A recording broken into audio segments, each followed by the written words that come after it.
ازيكم عاملين ايه؟ هو انا بس عايز اسال، هي كرة القدم بعد ما كانت لعبة الاخلاق الاولى بقت لعبة الاصابات الاولى؟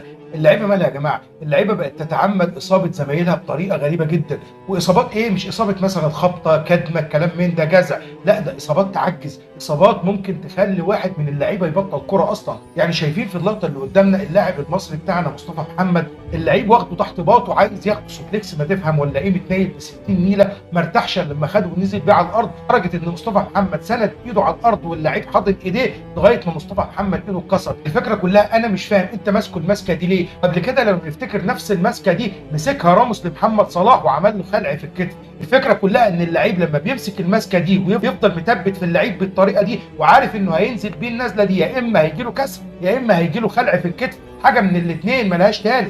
ونيجي بقى للقطه الاعنف من لعيب كبير جدا، مارسيلو يا جماعه. مارسيلو بعد ما رقص واحد واثنين قبله لعيب، خلاص طب انت رقصته بتمد رجلك قطمت رجليه، يا راجل حرام عليك، ده انت نهيت على مستقبله. ومحدش يقول لي ان الاصابتين دول مش متعمدين، لا الاصابتين متعمدين، وبالاخص بتاعت مصطفى محمد. ممكن بتاعت مارسيلو يبقى فيها شويه سوء تقدير منه لحركه رجليه، لكن برضه كان فيها قصد انه يحط رجله على اللاعب، كان ممكن يلم برجله بسرعه. لكن بتاعت مصطفى محمد كان قاصد ان هو ياخده وينزل بيه زي ما بيقولوا في لغه المصارعه، ياخده سوبليكس او ينزل بيه دي تي. فالمهم ان اللاعب كان ناوي ان هو يأذي مصطفى محمد، وده حرام عليكم. كره القدم ما بتخلاش من الاصابات، بس لما يكون في تعمد للاصابه والايذاء يبقى حرام عليك يا مفتري.